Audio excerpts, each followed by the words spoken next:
하셔서 로마서 8장입니다. 로마서 8장.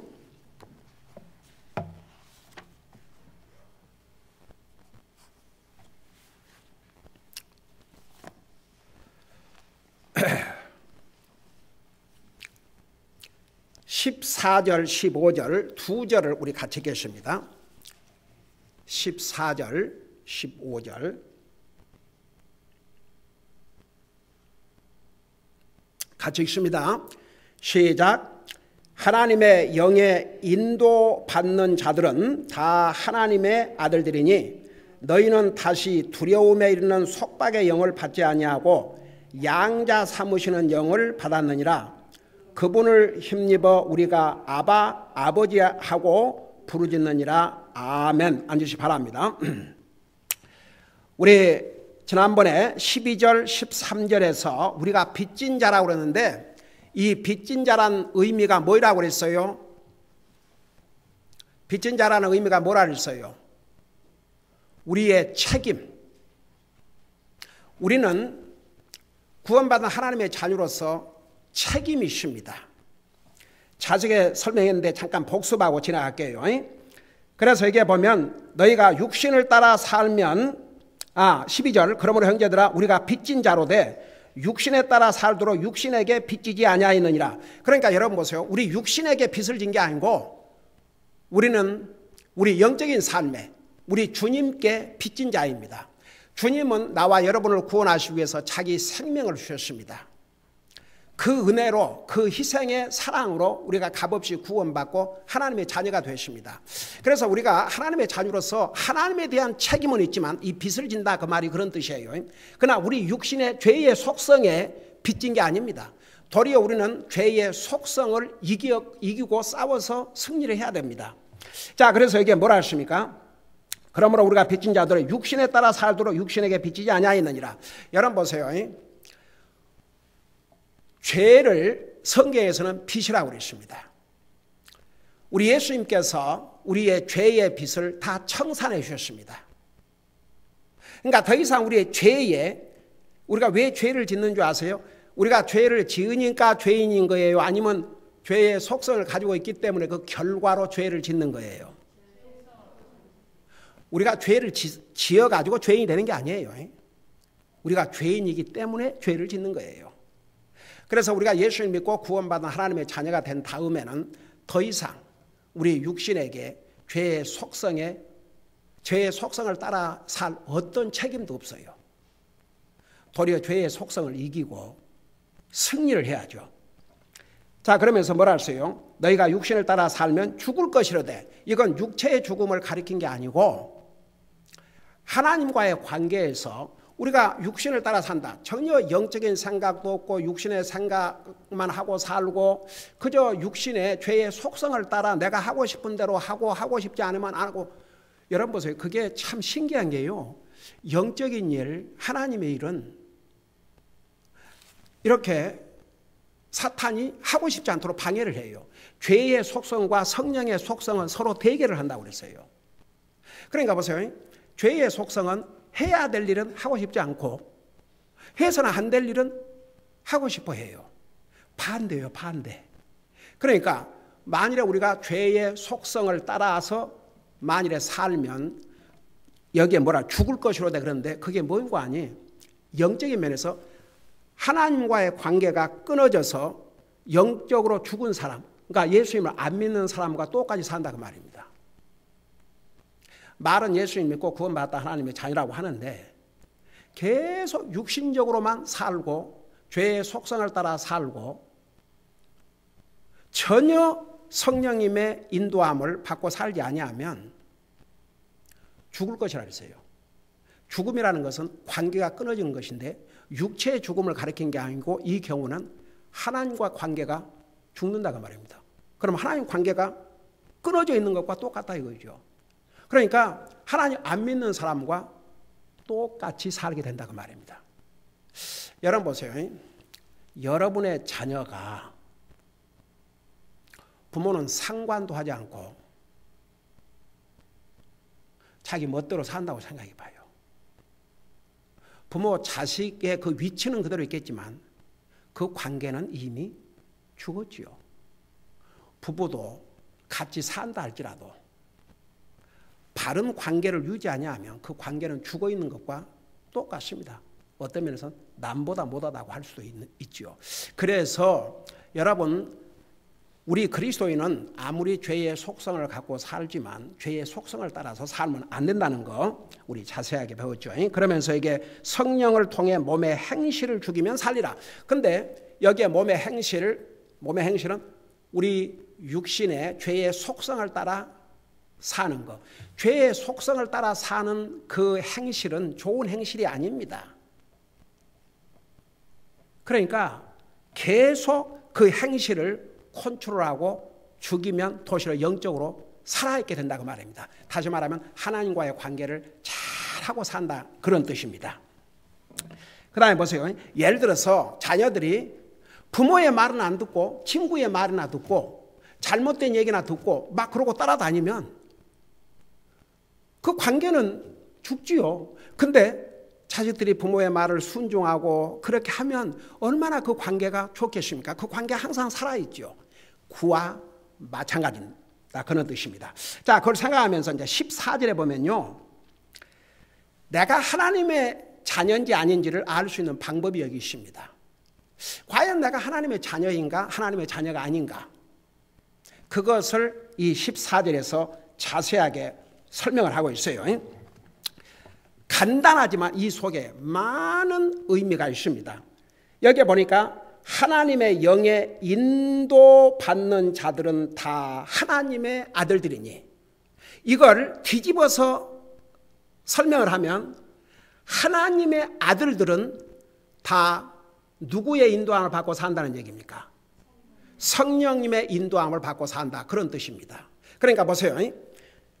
이 말씀을 앞뒤로 이렇게 보면 하나님의 영에 인도받는 자들은 다 하나님의 아들들이라고 그랬어요. 근데 이걸 뒤집어서 보면 하나님의 아들들은 하나님의 영에 인도함을 받고 산다는 얘기입니다. 그러면 이제 하나님의 영은 여기서 무엇을 의미했어요? 성령님. 여러분 보세요. 삼위일체 하나님 가운데 성령님께서 하시는 일이 참 많습니다. 여러분, 성령의 하나님은 세상 만물을 창조하실 때에 그곳에 계셨습니다.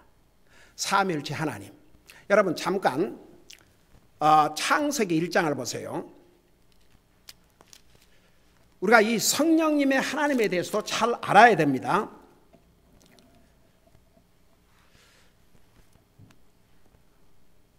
그 창세기 1장 1절 2절을 보세요. 거기 보면 처음에 하나님께서 하늘과 땅을 창조하시니라. 땅은 형태가 없고 비어있으며 어둠은 깊음의 표면에 있고 하나님의 영은 물들의 표면 위에서 움직이시니라. 그래서 세상 만물을 창조하실 때 우리가 하나님 이렇게 얘기하면 아버지로서 하나님, 아들로서 하나님, 영으로서 하나님, 성령님으로서 하나님, 삼위일체 하나님.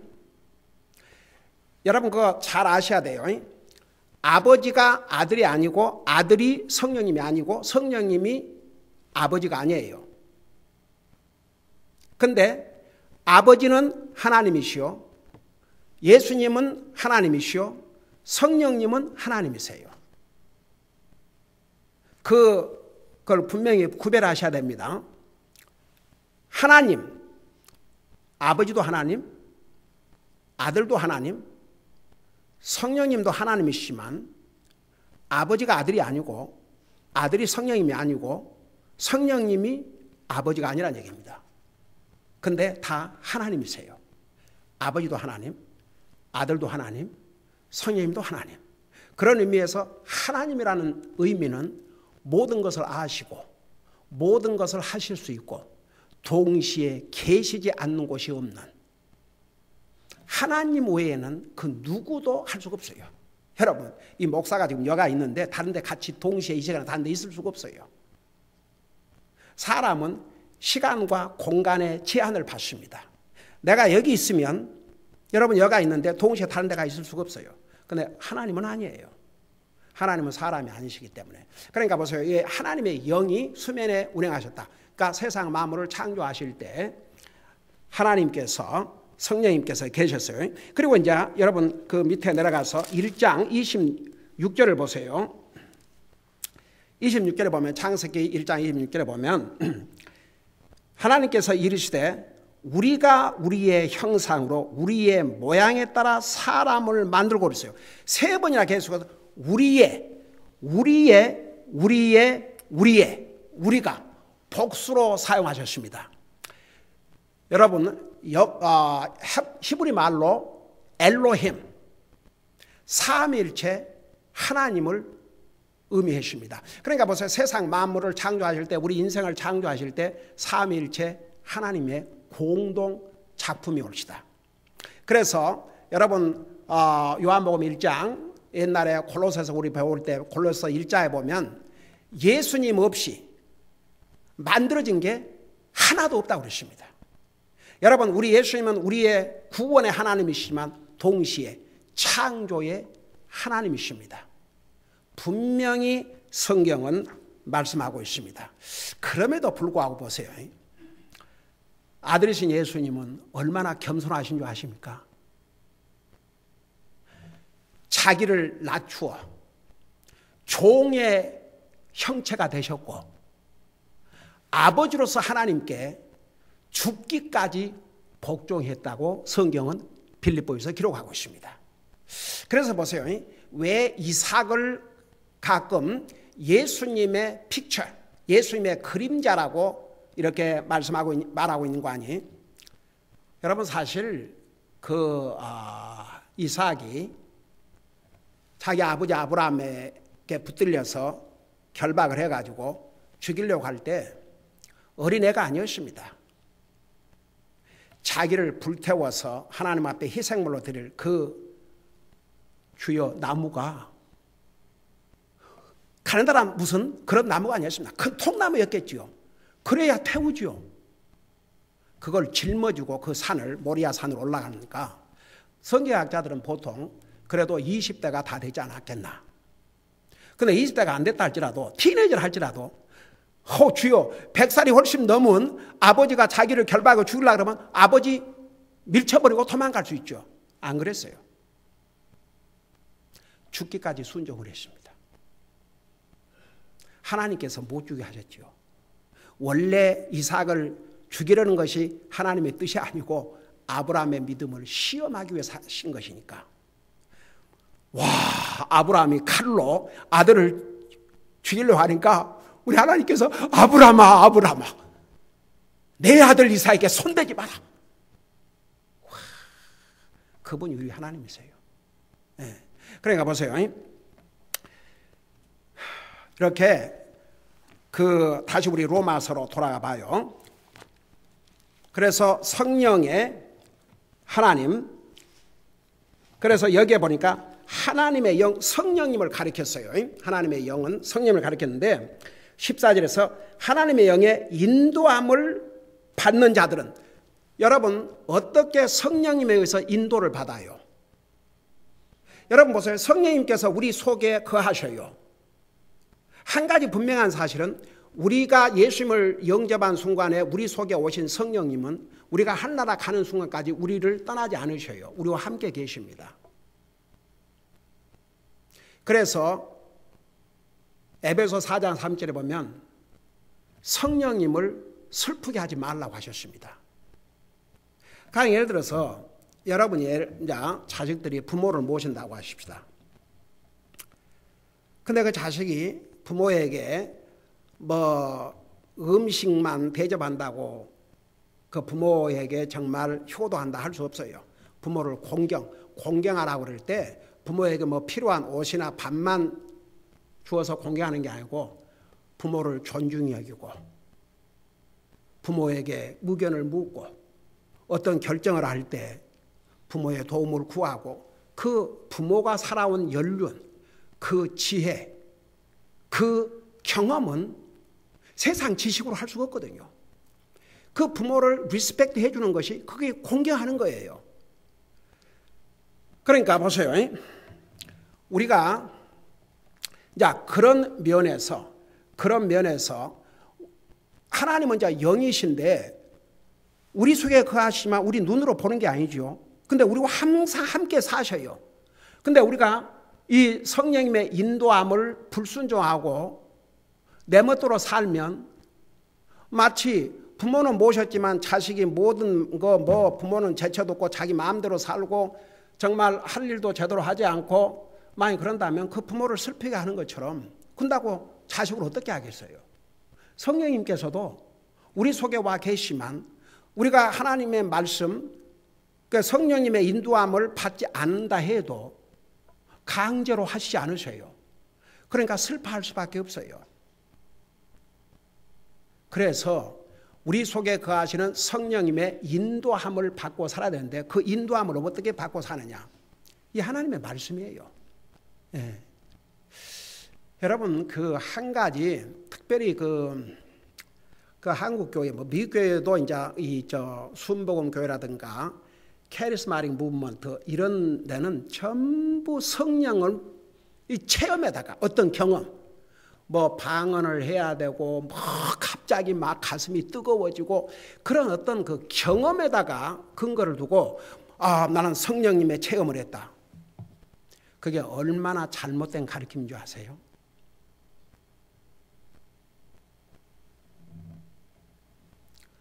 누가 성령에 충만한 삶을 사는 사람이라고 그랬어요? 여러분 대답해요. 어떤 사람이 성령님의 충만한 삶을 사는 사람이라고 그랬어요? 하나님 말씀에 순종하는 사람, 하나님 말씀에 지배를 받는 사람. 그러니까 에베소서 5장에 너는 술 취하지 말고 성령님의 충만한 마음을 입으라. 술에 취하면요 사람이 딱 달라져요. 평상시에는 말을 안 하던 사람이 술 먹으면 말을 많이 한다든지 또 평상시에는 얼굴이 굳어져 있던 사람이 술 먹으니까 픽픽 웃는다든지 그렇게 사람이 다른 행동을 해요. 그와 같이 성령님의 충만함을 입으라 그 말은 정말 성령님의 지배를 받다 보면 보세요. 우리가 죄의 속성을 갖고 있기 때문에 아무리 구원받은 하나님의 자녀라도 우리 육신의 정욕을 따라 또 우리의 그 육신의 죄의 속성을 따라 살고 싶을 때가 많지요. 근데 그걸 컨트롤 해야 돼요. 하고 싶어도 그게 하나님 앞에 잘못이면 안 하도록 노력을 해야 되고 하기 싫어도 하려고 노력을 해야 되고 그러니까 믿는 사람은 그게 분명히 있어야 돼요. 그러니까 성령님의 충만한 삶은 무슨 막 가슴이 뜨거워지고 무슨 그냥 경험을 하고 방언하고 이게 성령의 충만이 아니고 하나님의 말씀에 순종하는 삶, 하나님의 말씀을 통해서 자기를 컨트롤하고 사는 삶. 기도하고 싶지 않아도 기도를 하면 이 성령이 충만한 사람이에요. 말씀을 읽고 싶지 않아도 말씀을 읽은 성령이 충만한 사람이에요. 교회에 오고 싶지 않아도 교회에 가서 교회를 주님의 몸이라고 그랬습니다. 우리는 몸된 교회의 지체라고 그랬습니다. 그래서 교회에 와서 교회 오고 싶지 않아도 교회에 와서 주님을 예배하고 섬기면 이 사람이 성령님의 충만한 사람입니다. 주님의 일을 하고 싶지 않아도 내가 주님의 자녀로서 여러분 성경은 하나님의 일을 게을리게 하지 말라고 그랬습니다. 열심을 품고 주님을 섬기라고 그랬습니다. 이게 다 하나님의 말씀이에요. 그리스도인들에게 주신 하나님의 말씀이 옳시다. 그런 말씀을 순종하면 이 사람이 성령의 충만한 삶을 사는 사람입니다. 아이고 나 옛날에 어디 산에 가서 은혜 받았다 받았다 그래갖고 돌아와서 나중에 몇 년 후에 보면은 안 믿는 사람과 똑같이 사는 사람 그런 사람들 수없이 보아왔습니다. 여러분 보세요. 하나님의 아들들은 성령님의 인도함을 받는 사람들은 다 하나님의 자녀들이라고 그랬어요. 그러니까 하나님의 자녀들은 그러니까 내가 하나님의 자녀인지 아닌지 어떻게 아느냐. 내가 하나님의 말씀에 순종하고 살면 내가 하나님의 자녀란 이보다 확실한 증거가 없습니다. 제가 다시 한번 여러분 이 로마서는 굉장히 중요한 교리의 책입니다. 제가 다시 한번 분명히 혼동하지 않도록 그러면 진짜 구원받은 하나님의 자녀라고 해서 하나님 말씀에 다 순종하고 사느냐? 그거 아니에요. 구원받은 하나님의 자녀라도 하나님의 말씀에 불순종하고 살 때가 많아요. 근데 진짜 구원받은 하나님의 자녀와 그렇지 못한 사람, 그냥 머리로만 믿고 자기가 구원받았다고 이렇게 생각하고 사는 사람 차이는 뭔지 아세요? 정말 구원받은 하나님의 자녀들은요, 자기를 계속 하나님의 말씀을 들어서 바꿔나가요. 하나님의 말씀이기 때문에 하기 싫어도 순종을 하게 되어 있습니다. 그리고 하나님 말씀에 불순종했을 때는 뉘우치고 하나님 앞에 용서를 구하게 되어 있어요. 그걸 결코 마음이 편할 수가 없어요. 그런데 정말 성령님을 모시고 사는 그리스도인이 아닌 사람은 뭐가 다른 줄 아세요? 결국은 자기 생각대로 살아요. 하나님 말씀 아무리 들어도 자기를 바꾸질 않아요. 이 상에는요, 자기 생각에 구원받았다고 착각하고 사는 사람들도 많아요. 안 바꿔요, 자기를. 절대 안 바꿔요. 이 사람은 과연 이 말씀에 비춰보면, 이거 제 개인 생각이 아닙니다. 이 말씀에 비춰보면 과연 하나님의 자녀들이라고 할 수가 있는가? 이 말씀에 보면 이거 하나님의 말씀이에요. 제가 만들어서 한 얘기 아니옵시다. 다시 한번 여러분 눈으로 보세요. 하나님의 영에 인도받는 자들은 다 하나님의 아들들이니. 그러니까 이걸 뒤집어 놓고 보면 하나님의 아들들은 성령님의 인도함을 받고 사는데, 성령님의 인도함을 어떻게 받느냐? 성령님을 통해서 기록한 이 하나님의 말씀에 순종함으로써. 그러니까 보세요. 정말 구원받은 하나님의 자녀는요, 그래도 하나님 말씀에 순종하려고 노력하게 되어 있어요. 여러분, 하나님의 말씀을 다 순종해서 구원받고 하늘나라 가는 것이 아니고, 하나님의 은혜로 구원을 받았기 때문에 그 하나님의 은혜에 타치함을 받은 하나님의 사람들은요, 달라지게 되어 있어요. 절대 똑같을 수가 없어요. 달라집니다. 어디에서 달라져도 달라져요. 하나님 말씀에 그래도 순종하려고 그러고, 그거 못했을 때는 그 마음이 뭐가 팽했어요. 그러니까 하나님의 도움을 구하고, 그게 정상적인. 그래서 제가 우리 로마서 7장 공부할 때 로마서 7장에 제목을 붙인다면 그리스도인의 갈등. 어떤 그리스도인이 갈등한 줄 아세요? 정말 믿음으로 살려고 하는 그리스도인들이 갈등하죠. 믿음으로 살고자 하는 마음이 전혀 없는 사람은 갈등이라는 게 없어요. 갈등이 뭔지도 몰라요. 뭔 갈등을 하겠어요? 어차피 자기 하고 싶은 대로 하고, 하고 싶으면 하고, 안 하고 싶으면 안 하고, 뭐 기분대로 형편대로 그렇게 하는데, 여러분, 그리스도는 형편대로 살아야 돼요? 믿음으로 살아야 돼요? 그러니까 항상 믿음으로 산다는 것은 형편이나 환경이나 그때의 기분, 감정에 따라 사는 게 아니에요. 그건 믿음으로 사는 삶이 아니올시다. 형편대로, 기분 내키는 대로. 그러니까 오늘날 그런 사람들이 하나님 믿는다고 하면서 그런 사람들이 얼마나 많이 있겠냐 이겁니다. 제가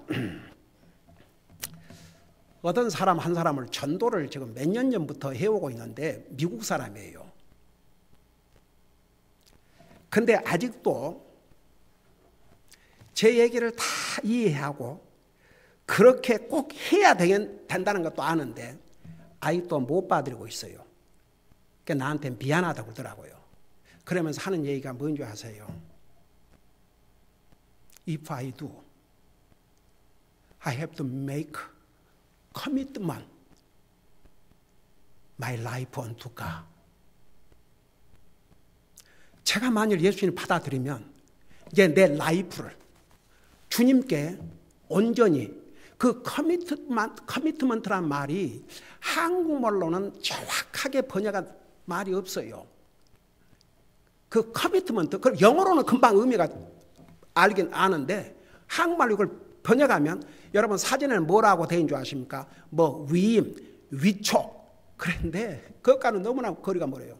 그걸 한국말로 가장 가까운 번역을 한다면 자기 목숨도 걸 수 있는 그 결단이죠. 그러니까 자기가 예수님을 받아들이면 진짜 예수님의 자녀로서 하나님의 자녀로 살아야 되는데 그 커미트먼트 할 준비가 아직 안 돼 있다 이거예요.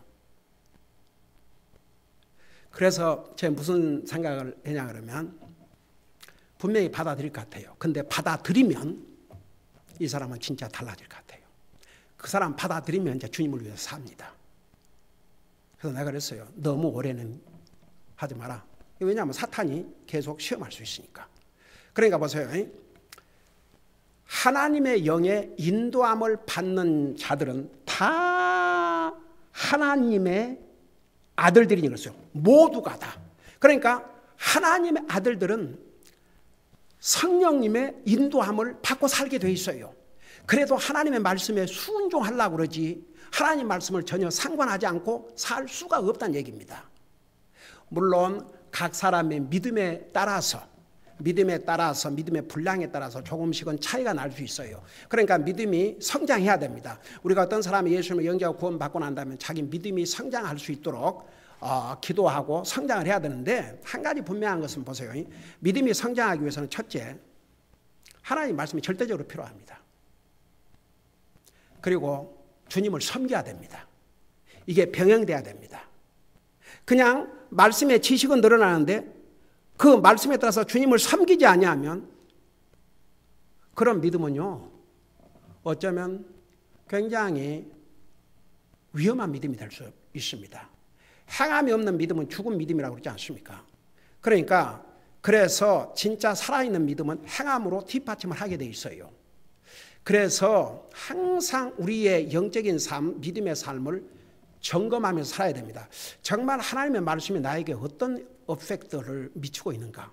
하나님 말씀 때문에 내가 하기 싫어도 하고 또 하나님의 말씀 때문에 내가 해야 할 일을 하고 해서는 안 될 일을 안 하고 그걸 내가 하고 사는가? 그러니까 하나님의 말씀이 나에게 어떤 영향을 미치고 있는가? 얼마만큼 영향을 미치고 있는가? 그걸 우리 자신을 보면 알게 돼 있어요. 그러니까 한 가지 오늘 알아야 될 것은 하나님의 자녀들이라고 해서 다 100% 하나님의 말씀을 순종하고 그렇다는 게 아닙니다. 근데 진짜 하나님의 자녀들은 그래도 하나님의 말씀에 순종하려고 노력할 수밖에 없어요.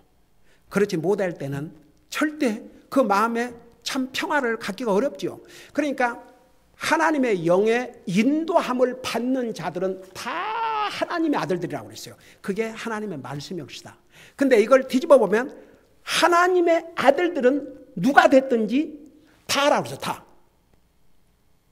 하나님의 자녀들이라면 하나님 말씀에 순종을 하게 돼 있다고 말입니다.